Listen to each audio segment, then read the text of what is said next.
रायगढ़ के Mangaon police station अंतर्गत ताम्हिनी घाट में पुणे से घूमने जा रहे 6 टूरिस्टों की थार कार 500 फीट गहरी खाई में गिर गई। ड्रोन कैमरे की मदद से कार का पता चला।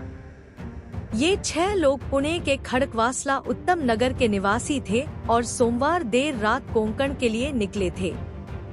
दिन में संपर्क न होने पर परिजनों ने पुलिस को जानकारी दी। रेस्क्यू टीमों SVRSS, शेलार मामा, RESQ व माणगांव पुलिस ने मौके पर पहुंचकर तलाशी अभियान चलाया। शुरुआती जानकारी के अनुसार 4 लोगों की मौत हुई है, जबकि 2 अभी भी लापता है। तलाशी जारी है।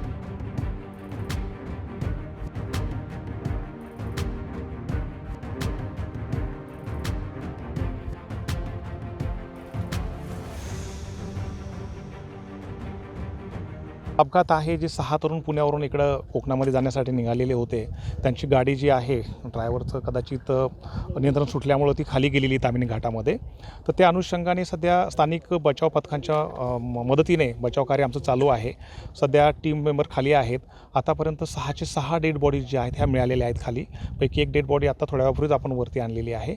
बाकीच्यांना काढण्याचं काम सुरू आहे। कशा पद्धतीनं सर्च ऑपरेशन आहे, यामध्ये कोणकोणत्या टीम सहभागी आहेत?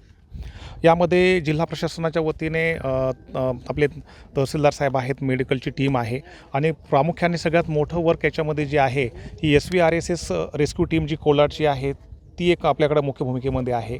मुळशीची रेस्क्यू टीम आहे, स्थानिक आपले शेलार मामा रेस्क्यू टीम आहे आणि माणगावचीच एक साळुंके रेस्क्यू टीम आहे। अशा 4ही रेस्क्यू टीमची संपूर्ण टीम या ठिकाणी हजर आहे आणि त्यांच्या मदतीने हे आपलं काम चालू आहे। हे जे सर्च ऑपरेशनमध्ये स्वतःचा जीव धोक्यात घालून आपली जी टीम काम करते, आता नातेवाईक देखील या ठिकाणी आलेले आहेत। मृतांची ओळख वगैरे पटू शकले का? 100% सर्व मृतदेह बाहेर काढलेत? एकच मृतदेह आतापर्यंत बाहेर आलेला आहे, परंतु जे वर्णन आहे गाडीचं, त्यांची 6 लोकांची जी नावं आहेत ती खात्री झाली की 6 लोक जी मिसिंग होती पुण्यावरनं ती 6ची 6 30 लोक आहेत। एकूणच ताम्हिनी घाटामध्ये ज्या पद्धतीनं अरुंद रस्ता आहे आणि सातत्यानं अपघात या ठिकाणी होतात, वाहतूक पोलीस आहेत किंवा माणगाव पोलीस आहेत, वाहतूक नियंत्रण करण्यासाठीची काय उपाययोजना आहे? खरं तर सगळ्यांनाच माहिती आहे की हा अतिशय असा वळणावळणाचा आणि धोकादायक घाट आहे। या ठिकाणी वाहतुकीवर खरंच जे आहे कंट्रोल एकतर मोठ्या प्रमाणामध्ये पुण्यावरनं तरुण या ठिकाणी पर्यटनासाठी कोकणामध्ये येतात, वेगात गाडी चालवतात आणि त्याच्यामुळे सुद्धा हे एक अपघाताचं कारण या ठिकाणी आहे। सर, जनतेला काय आव्हान कराल? सातत्यानं आपण बघतो की ताम्हिनी घाटामध्ये अपघात होतात आणि त्याच्यात अनेक जण मृत्युमुखी पडतात।